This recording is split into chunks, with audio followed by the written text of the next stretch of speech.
How we doing, Coach? Great. Wanted to start by asking just at the safety position, where do you kind of feel like you guys are, and do you feel like you're kind of settled in that next guy behind Jamie and RJ? Yeah, I think right now it's a collaboration of guys fighting for that spot. And right now we had to play a ball game today. It'll be a Jalen Dickerson, Shiloh Sanders, those guys running in. Israel been repping a little bit at safety also. So we're still trying to finalize exactly where everyone's going to be. But those guys will be in the rotation, and I feel good about all those guys playing that position. David? Hey, T-Rob, just wanted to talk with you about Ernest. First of all, if you guys were playing tomorrow, would he still be starting? Oh, yeah, right now. And again, Ernest, Damani, Sherrod. So those guys, we're still battling a couple of spots out, making it out. But for the most part, Ernest, he's back 100%. He's rolling with us, so he's doing a great job. So, right now, it's a good competition in that room.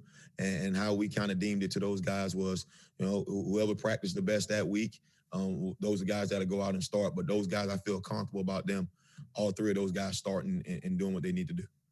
And also, T, with Ernest, considering how much time he missed, how much confidence does it give you guys as a defensive staff to know he can miss all that time and still go back in there just like he didn't miss a day? Yeah, he's been doing a good job. When he had the deal, when he started getting into playing, he was out there doing walkthroughs. So we were comfortable that he know what to do schematically, and he's a very intelligent guy anyway.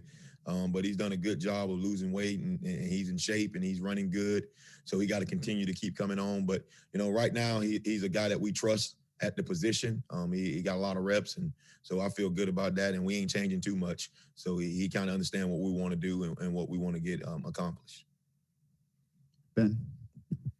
When you have a pair of cornerbacks with the abilities that your guys have, how much more and what different kinds of stuff does that allow you guys to do schematically from a defensive perspective? When you get guys that got length like Izzy and JC, I mean, it obviously give you a chance to play a little more man-to-man, a little more bump and run. Those guys excel at things like that. But, those guys got to continue to keep developing. And like I tell them all the time, they got a long way to go. I know you guys, think they're the best thing since sliced bread, and they have the potential to be really good players. They really do. But they got a lot of work to do to get to that level, and they got to put it out on game day. And that's the one thing that I kind of talk to those guys about all the time.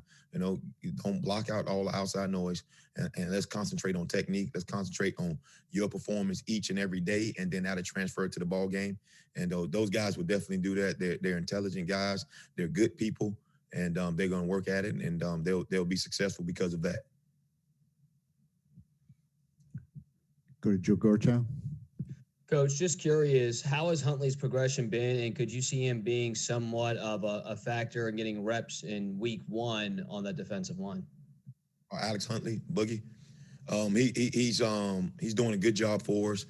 He missed a little bit of time, but he's back and he's rolling, and I think that's going to really, he'll have a chance right now. You look at the combination of guys inside from Kier, you look at Jabari Ellis, you look at Zach Pickens, you look at Ricky Sandage, and then now that next, fifth defensive tackle that's coming in that's going to be able to help us. It's a battle between him. It's a battle between MJ Webb, and it's a battle between Micaiah Scott. So we got some guys that's battling at that position, and one of those guys, whichever one can learn it the quickest and understand what we're doing the best, and that guy will be the fifth D tackle for us, and we'll kind of roll that way. John Whittle. How is Jamar Brown right now? Is he going to be ready physically to play against Tennessee, do you feel like? And before he went down, where was he how was he progressing at that safety spot? Yeah, we're trying to get him ready. I'm not ready to rule him out right now. He's out there. We got to continue to work through a couple of things, but he's playing a bunch of different spots for us, whether it was dime linebacker, whether it was back deep at safety. So he's a guy that can help. Will he play? I don't know that quite yet. I would say he's right there on the cusp of being able to play, and if not, then have to play the next week. So we're kind of right there in the waiting pattern for that. But he's a guy that gives us some physicality back deep, which we will need to stop the runs and different things like that. He'll be more of a guy that's in the box, fitting the runs more so than the guys that's always in the deep part of the field, playing against deep balls and stuff like that. So the little bit of time he did miss, hurt him a little bit just with the familiarity of the position.